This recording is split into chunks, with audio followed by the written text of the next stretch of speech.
누구세요? 안 보이면 책상 이 가운데 써봐.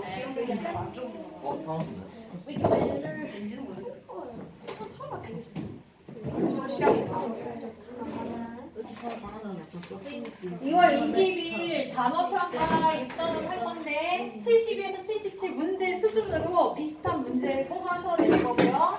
자, 원래 3월 1일은 수학이야. 학원 안 오는데 80점 미만자들만 따로 보충할게요. 그런데? 양이온, 음이온, 뭐 이온 되는 거 책에 나와 있는 문제만 정확하게 답을 외우는 게 아니라 정확하게 이해하시면 돼요. 다 배울 것 같은데. 자, 81페이지 밀도. 밀도는 부피 질량인데요. 자, 그래서 우리 여러 가지 물질의 밀도를 알아내는 실험 방법이 있어. 금, 구리, 알루미늄은 자연 상태에서 꺼내면 얘네가 모양이 일정하지 않지. 정육면체처럼 자로 잴 수가 없단 말이야. 그래서 이런 모양이 불규칙한 고체는 어떻게 부피와 질량을 재냐면, 질량은 밑접시 자리에다 재면 되고, 부피는 중요한 거, 고체를 녹이지 않는 액체가 필요해요. 물. 맞다. 그렇게 있으면 물에서 담궈보죠. 자, 눈금 실린더, 렌즈 실린더 안에 일정한 물 100ml를 넣고요. 자, 그 다음에 내가 금을 집어넣겠다. 얘가 실로 묶을 수 있으면 실로 묶어도 돼. 그래서 물이 튀기지 않게끔 요거를 조심스럽게 집어넣으면 늘어난 부피가 있고, 늘어난 부피만큼 해주면 돼요. 자, 늘어난 부피 그리고 이 고체의 질량 하면 밀도를 측정할 수 있고, 에탄올, 물, 아세트산은 액체니까 그냥 눈금 실린더 그대로 측정하시면 되고요. 요런 기체들은 어떻게 하냐면 용기 안에 담아서 측정하시면 돼요. 또 어떻게 측정할 수가 있냐면, 커다란 수조 안에 시험관, 이런 눈금 있는 시험관 같은 거를 넣고 얘 안에 물을 가득 담아. 그리고 어떠한 기체를 호스로 연결해. 그러면 기체가 모이면서 공간이 생기거든요. 물을 밀어내서. 그래서 생긴 공간의 크기가 이 기체들의 부피야. 그래서 용기로 재거나 물을 밀어낸 만큼 공간의 크기로 부피를 측정해서 질량은 그대로 그 양 밑접시적으로 해서 우리가 밀도를 측정할 수 있습니다.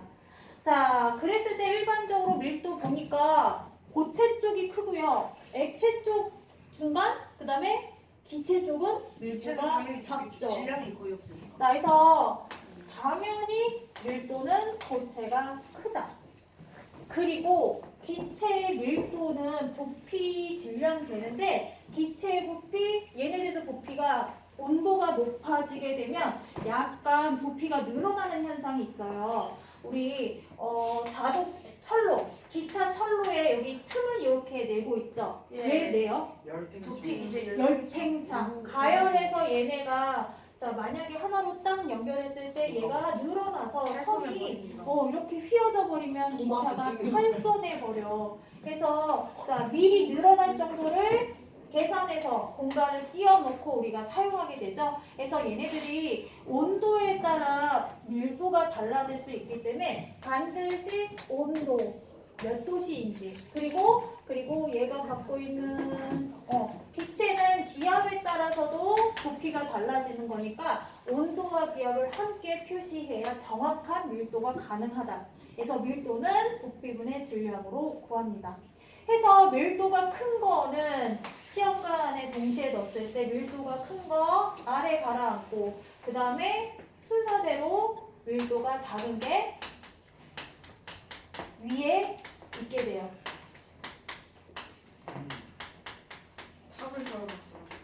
자, 에탄올, 물, 아세트산을 만약에 섞어서 되게 비슷하지? 되게 비슷한데 일단 요 세 개를 섞었을 때 아마도 가장 아래에 있을 것은 아세트산이고 가운데 물, 물이랑 그다음에 수치가 되잖아. 에탄올 이렇게 나눠질 수 있겠죠? 그래서 자 얘네들을 갖다가 또 그래프로도 그릴 수가 있어. 자 여기 가로축을 부피라고 하고 세로축을 질량이라고 했어. 자 그랬을 때 1, 2, 3번 물질이 있는데 어떤 애는 이렇게 세 개의 곡선이 나타났다. 직선이 나타났다. 얘는 아마 밀도가 큰 애일까 작은 애일까? 질량이 크고 부피가 작으면은 그때는 가장 큰 애. 자 이 그래프의 지금보다 가장 큰 해석은 애. 같은 부피로 일단 정해. 같은 세로선을 정했다. 가로선 요 위치만큼 정했다면 요 선을 기준으로 부피. 얘는 가장 부피 큰 애요. 기울기가 밀도요, 크다는 밀도. 얘기는 질량이 크다는 얘기야. 같은 부피를 비교할 때 질량이 크다? 아, 밀도가 아세트산이었구나. 크다라고 얘기할 수 있고 밀도가 큰 거는 아세트산일 확률이 있고 가운데는 아마 물일 것이고 가장 가벼운 거 에탄올이 되겠죠? 그래서 이 그래프를 통해서도 자, 우리가 얘가 질량, 얘가 부피 A, B, C를 섞었을 때 가장 밑에 있는 건 A일까요? B일까요? C일까요? A요. A, B, C 이렇게 우리가 추측도 할 수 있습니다. 그래서 온도, 압력을 표시하고 일정한 온도와 압력에서는 밀도 역시 일정하기 때문에 물질의 특성이 될 수 있습니다. 자 근데 물에다가 소금을 넣어. 그러면 순물질은 아니지만 혼합물이지만 얘네 균일 혼합물의 밀도가 달라질 수 있거든요. 일반적으로 소금이 많을수록 밀도가 커지겠죠. 그래서 우리 밀도 아까 내가 LPG, LNG 가스 누출 경보기 다른 위치가 다르다고 했듯이 자 이런 것도 우리가 옛날부터 많이 사용한 예들이 많아요. 아까 금강해서 얘 채취하는 거 있지? 사금 채취라고 해.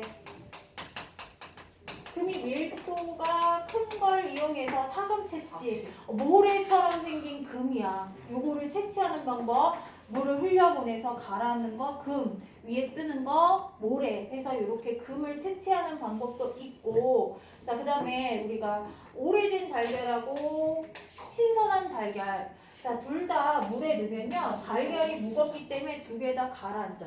근데 여기에다가 내가 방금 소금을 집어넣어. 그러면 어떻게 되냐면 떠요. 자 하나가 붕 뜨는데 오래된 달걀이 붕 뜬다고 했어. 왜 그러냐면 달걀이 오래되면 수분이 날아가서 여기가 찌그러져. 공기지 구멍을 만들어. 그래서 가벼운 풍선 같은 효과가 생겨서 위로 뜨게 되거든. 자 근데 얘가 이렇게 뜨는 이유는요 뭐냐면 물 입자가 이렇게 있었어. 얘를 갖다 트램폴린이라고 생각하자. 느슨한 트램폴린이야. 힘이 짱짱하지 않아. 그래서 무거운 걸 넣으면 이렇게 푹 가라앉겠지. 트램폴린 올라가는데 자기가 되게 무거워. 푹 가라앉는 경우 있잖아. 다 경사지고 막. 또 맨날 어디가? 왜내 경험이지? 우리 왜 침대 보면 라텍스 같은 거 내가 앉으면 갑자기 푹 들어가잖아. 가운데 자리 막 일어나도 궁뎅이 자리 막 나가 있고 짱. 그래요? 자, 그래서 물만 있을 때하고 소금이 있을 때하고는 트램폴린의 강도가 달라. 물만 있을 때는 느슨한 트램폴린이야. 힘에 주면 쑥쑥 들어가는. 근데 여기에 소금이 끼잖아? 그러면 그래도 물 사이에 뭐가 있어서 짱짱한 트램폴린이 돼서 잘 받쳐주는 거야. 그래서 가벼운 애가 이렇게 뜨기 시작하는 거지. 받쳐줬을 때 뜨는 애들. 이 사이를 뚫고 들어가지 못하고. 소금물을 넣으면 5% 정도 넣으면요. 오래된 달걀이 다 떠올라서 우리가 신선한 달걀과 오래된 달걀을 구분할 수 있고요. 요거 말고도 옛날에 우리 어르신들이 밥 지을 때는 쌀에 순수한 쌀만 있지 않고 벽시 옆에 막 노란색 껍데기 같은 것이 같이 들어있기도 하고 돌도 막 같이 들어있기도 하고 돌이요? 그걸 먹다가 이빨 나가는 맞아 그런 얘기를 많이 했어. 우리 돌로 엄마 씹어먹을 나이. 할머니 할아버지 세대에는 밥 짓다가 돌 씹었다 뭐 이런 얘기 많이 한단 말이야. 그래서 요렇게 생긴 조리개가 있어. 국자처럼 생겼는데 얘가 채야. 해서 물 요렇게 쌀하고 물하고 담가놓고 이렇게 조리질을 하잖아?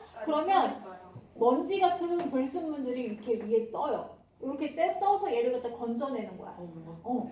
자, 분리하는 방법. 그리고 어떻게 하냐면 우리가 알찬 벽시 안에 쌀이 가득 차 있는 알찬 벽시가 있고 껍데기만 있고 요 안에 벌레 먹어서 쌀이 조금밖에 없는 애도 있어. 자, 이거를 뭐라고 하냐면 쭉정이라고 해. 자, 왔어요. 쭉정이하고 알찬 벽시 같이 집어넣고 역시 소금을 넣으면요 위에 뜨는 것이 쭉정이. 공간이 있으니까 밀도가 작아서 뜨고 얘는 가득 찼으니까 밑에 가라앉겠죠. 그래서 이렇게 하면 돼요. 맞아, 럭키비키잖아. 프로티 베어그릴스 그 사고. 그게 지금 헬창적 사고 선생님, 요즘도 재수없으면 돌멩이가 나오나요? 아니요, 요즘은 그런 경우 없는 거 같아요. 돌도 씹어 먹을 수 신고 있는데. 박아야지. 돌도 씹어먹을 나이. 그래서 그런 얘기 나오나 봐. 넘어갈게요. 맛있는 로스가. 돌이 있었어? 뭐야? 넘어갈게요. 자, 밀도도 역시 양에 관계없이 똑같다. 금을 쬐끄맣게 잘랐다고 해서 얘는 물에 갑자기 뜨거나 그러진 않습니다. 그래서 밀도는 물질의 특성이다. 자, 뒤에 용해도와 함께 물질의 특성인 거 다시 한번 보면 끓는 점, 어는 점, 녹는 점, 지금 나온 밀도, 뒤에 용해도 추가로 나오는데요. 자, 물질의 특성이 아닌 거 뭐냐면 자, 밀도 할 때 우리가 부피라든지 질량을 측정하잖아요. 얘는 물질의 특성이 아닙니다. 질량. 근데 얘네들을 갖고 질량. 얘네를 질량. 얘네들을 질량인데요. 질량. 자, 얘네들을 갖고 밀도를 측정하지만 자체 부피 하나, 질량 하나는 물질 특성이 될 수 없다. 예를 들어서 1세제곱미터다. 이거 부피 금이다. 라고 얘기할 수 없다는 거지. 자, 그리고 단위도 한번 보면 부피의 단위는 액체면 밀리리터 쓰고요. 리터도 쓰고요. 그 다음에 뭐 세제곱센치, 세제곱미터 쓰죠. 질량의 단위는 그램, 킬로그램 있죠. 그래서 밀도의 단위는 그램 퍼 밀리리터, 킬로그램 퍼 리터, 킬로그램 퍼 그리고 그램 퍼 세제곱센치, 그램 퍼 세제곱 리터. 킬로그램 써도 되고 그램이라고 써도 되고 내가 질량을 그램으로 재고 부피가 뭐 기체라서 밀리리터다. 그러면 그램 퍼 세제곱미터 이렇게 단위 만들어줄 수 있어요. 킬로그램 퍼 밀리리터. 퍼라는 말은 뭐뭐 당이란 얘기지? 맞아요. 1m당 몇 킬로미터? 몇 자. 킬로그램 있지? 뒤로 넘겨서 자 82페이지 용해도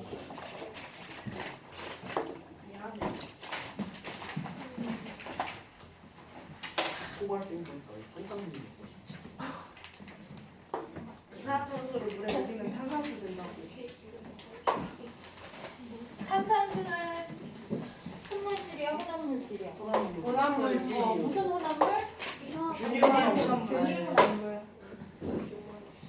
공기는 무슨 혼합물? 균일혼합물. 균일혼합물.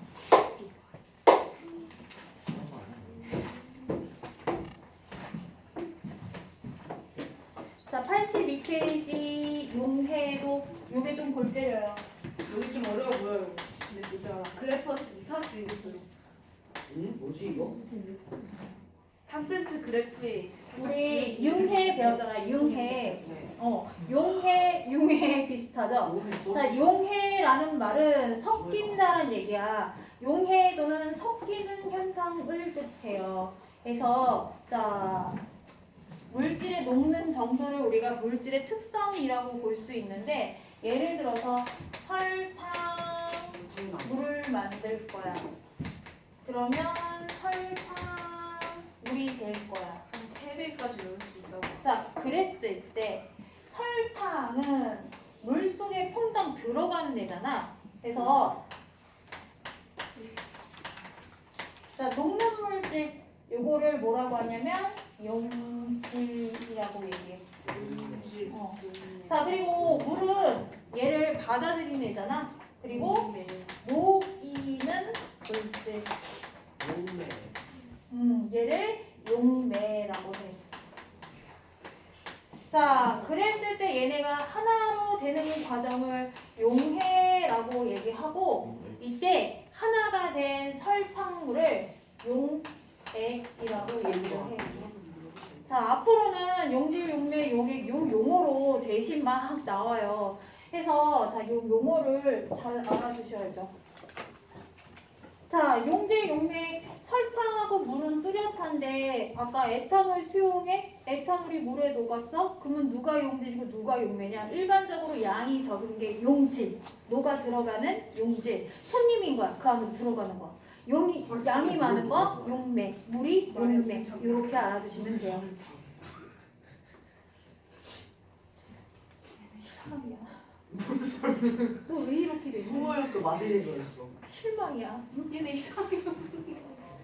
자, 그랬을 때 설탕이 물에 녹는 현상은 설탕 입자와 물 입자가 서로 당기는 인력이 있기 때문에 가능하다고 했죠. 그래서 설탕을 알코올에 넣으면 소금과 마찬가지로 녹지 않고 그대로 있어요. 열을 가해주면 되지 않을까? 열을 가해줘도 녹지 않습니다. 이거는 니들은 전혀 모르는데 나 때만 해도 소주가 있어. 딸기 소주. 아니 진로 막 이런 소주가 있는데 소주의 단맛을 내기 위해서 이게 알코올이 많이 들어가 있잖아. 소주의 단맛을 넣기 위해서 설탕을 사용하지 않고 시럽, 아스파탐이라는 감미료를 쓰는데 이게 몸에 안 좋대. 몸에 안 좋대. 그래서 나 대학교 때는 선배들이랑 같이 술 먹고 그러면 겉멋이 들어서 첫 잔은 따라서 버리는 게 우리끼리의 룰이었어. 아스파탐이 위에 있어. 얘 첫 잔이 아스파탐이 위에 뜬대. 그래서 첫 잔을 딱 받아서 그냥 버리고 두 번째 잔부터 따르는 게 우리끼리 그냥 개멋이었어. 다른 물질 선물해줄게. 자, 왜 설탕을 넣지 않고 이걸 넣느냐? 일단 돈적인 금전적인 문제도 있지만 설탕이 여기에 녹지 않고 온도가 차갑고 그러면 얘네가 다시 알갱이로 막 나와. 그러면은 소주로서의 막 녹을 때까지 힘들어서 뭐 칵테일도 아니고 그랬지. 자, 어쨌거나 여기서 포인트는 첫 잔을 따라 버리는 게 아니라 설탕하고 물은 녹아 들어가지만 알코올, 에탄올 여기에서는 설탕이 녹아 들어가지 않는다. 이거는 서로 입자끼리 당기는 인력이 있을 때 용해가 가능합니다. 아버지의 샴페인을 떠났습니다. 사실 락스를 넣었어. 안 상하니. 뭐 동양은 뭐죠? 용해됐다는 얘기는 서로 다른 물질 사이에 인력이 작용했다라는 얘기다. 자, 근데 물에 설탕이 들어갔다. 자, 그러면 물은 일정한 온도에서 일정한 공간을 만들어내요. 입자 사이 인력이 일정하기 때문에 그래요. 그럼 여기에 설탕이 들어갈 수 있는 정도가 한계가 있어. 설탕 겁나 들어가는 걸로 알아요. 자, 한계가 있는데 얘가 투명해. 가라앉지 않고 투명한데 최대한 녹아 들어가서 가득 채워진 상태를 가득 찼다, 포화 상태다 라고 얘기해요. 난 이걸 예원이가 아는 게 너무 신기한데? 자, 포화 상태다 라고 얘기를 하고, 자, 근데 내가 예를 들어서 물 100ml에 설탕 300ml. 300ml? 그렇게 많이 들어가? 3배까지 들어가지 않나? 제가 알기로 3배 정도는 들어가는 자, 끓이면 더 들어가지 우리 준석에 따르면 300ml 정도 설탕이 들어갈 수 미리 있어. 그램 아닌가요, 근데? 설탕이 액체 오빠는. 부피로 잴 수도 있지. 근데 생각보다 더 틀렸을 것 같은데. 자, 어쨌거나 그냥 이렇다고 치자. 자, 그랬을 때 가득 채워진 상태를 포화라고 얘기하고 300까지 들어갔었는데 내가 200만 집어넣었어. 그러면 여기 빈 공간이 어느 정도 남아있는 상태를 뭐라고 하냐면 들찼다 해서 불포화 상태. 포화. 여기서 물포화. 자, 배불러? 엄마 저 배가 불포화됐어요. 배고파요. 이 말이지? 불포화. 가득 찼어. 포화 상태다. 라는 얘기고. 자, 너무 많이 먹었어. 그래갖고 목구멍에 뭐가 이게 오르락 내리락 할 정도로 먹어. 그거예요. 근데 그래서 명치 한번 빡치면 우리를 뱉어내기까지 해. 이거 과포화. 과포화. 자, 여기에서 뱉어내는 과포화는 어떻게 나타나냐면 온도를 높여주건 계속 저어주건 밑에 이렇게 가라앉아서 더 이상 투명해지지 않는 순간 이게 과포화 상태야. 근데 궁금한 게 있는데 그러면 액체끼리 녹이는 거 말고 기체끼리를 녹여도 그 용질 용매랑 용이 똑같이 써요? 선생님 되지? 독가스 용액. 과자 같은 거 먹을 때 포화 지방 같은 거 용액인데 왜 포화 가스 있어. 말이 된다고? 용액. 똑같이 써도 된다. 물질이지. 포화지방산 그 말인 것 같아. 독가스 용액. 포화지방산. 네. 지방산의 구조가 가득 찼나? 어쨌거나. 지방산의 자, 그러면 지방.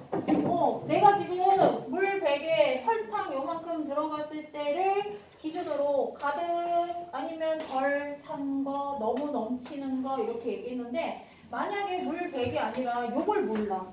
그러면 포화, 불포화, 과포화를 알 수 있어? 모르지. 그래서 우리가 녹는 정도를 물질마다 다르다 고유한 특성이라고 하는데 이 물의 양이 이 녹이는 용매의 양이 일정할 때 우리가 용해도를 정확하게 알 수 있대. 그래서 일반적으로 용해도라는 거는 아까 부피가 일정한 공간이 정해지듯이 얘네도 들어갈 수 있는 요 공간이 정해지는 거야. 뭐라고 하냐면 녹이는 물질 용매 100g에 최대한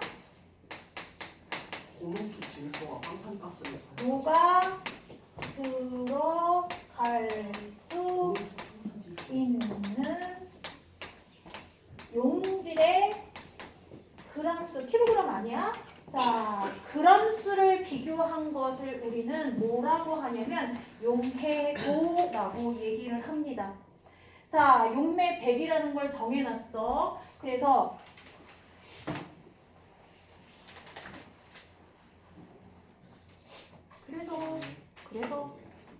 자, 예시 온도 용해도 설탕이 뜨거운 물 넣으면 더 잘 녹아가지? 아까 우리 밀도는 온도와 압력을 표시를 하고 일정하게 고정값을 줬어.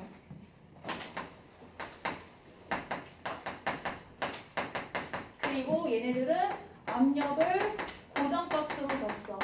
용해도는 뭐를 고정으로 하냐면 일기압 상태. 이격 기준으로 했을 때. 녹는 정도, 용매 100g을 고정으로 두고 온도에 따라 달라지기 때문에 온도 값을 반드시 표시를 해줘야 돼. 뜨거운 물하고 찬물하고 녹는 정도가 분명히 다르거든. 자, 그래서 온도가 0도씨, 20도씨, 40, 60, 80, 20도씩 이렇게 얘기하고요. 자, 얘 종류가 염화칼륨이래.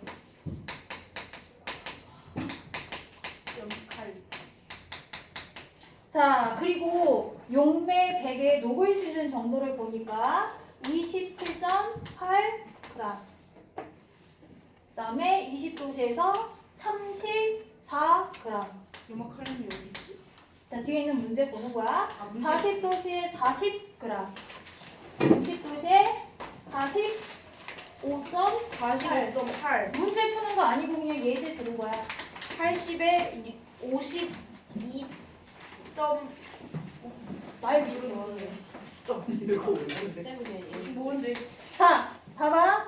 자, 요렇게 염화칼륨의 용해도를 표시할 때 용매 100이라는 걸 꼭 정해놓고 온도별 용해도를 갖다 이렇게 표시하는 거야. 왜냐면 온도에 따라 변화폭이 0도씨는 27.8밖에 안 되는데 40도씨는 40g씩이나 들어가잖아.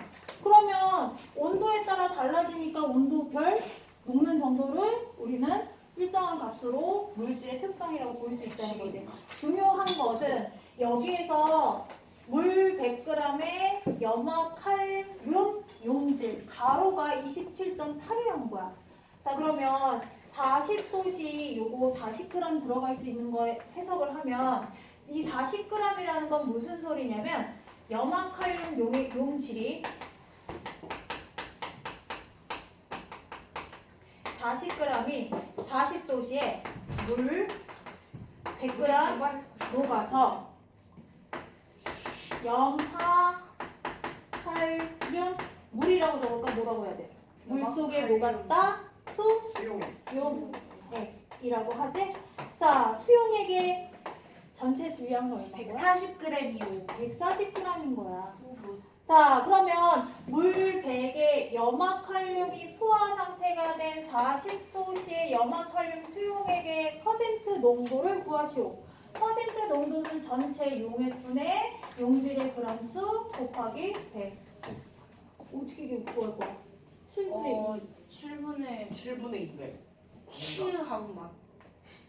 아, 맹가이 보소. 자, 어쨌거나 퍼센트 나오기 아주 주자. 큰 수가 나온다.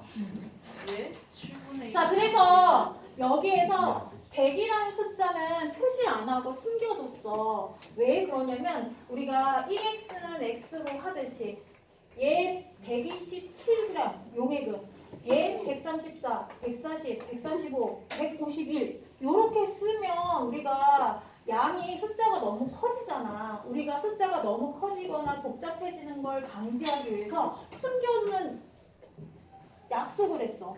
예를 들어서 우리가 뭐 10에 0이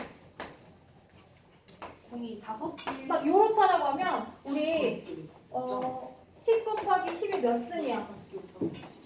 10 곱하기 10은 4승이요. 요렇게 우리가 간단하게 두 자리 숫자로만 표현하기로 하는 숫자들이 있잖아. 아까 내가 기체는 0.166 얼마 했지? 요거 간단하게 숫자로만 표현하는 거 10 했잖아. 마이너스 얘네들도 4승. 마찬가지야. 군더더기라는 거야. 물 100이라는 건 기본으로 정했기 때문에 1기압에 우리가 100도씨에 물 끓는다 1기압을 따로 설명하지 않는 것처럼 얘네 용매 100은 기본으로 깔고 용질의 그람수만 비교했을 때 우리가 직관적으로 이 양을 정확하게 파악할 수 있다라는 거지. 그래서 용해도라는 건 물 100g, 용매 100g에 녹을 수 있는 용질의 그람수다. 자, 그러면 만약에 40도씨 염화칼륨은 40도씨 물 용매 100g에 자 염화칼륨 용질이 40g이 녹아 들어가 있어서 염화칼륨 수용액의 전체 양은 140g이면 만약에 내가 물을 50g으로 정했어. 그럼 몇 g이 녹아 들어갈 수 있어? 20g 들어가. 20g. 내가 물을 300으로 정했어. 그러면 120. 요거를 기준으로 해서 줄였다, 키웠다. 이게 표야. 자, 표로 딱 알려주고 내가 포화 수용액 만들 때 용액을 50으로도 할 수 있고 300으로도 해서 요거를 계산할 수가 있어. 그래서 용액은 반드시 용매 100 녹을 수 있는 용질의 그람수다. 자, 해서 다시 본문으로 오면 82페이지. 자,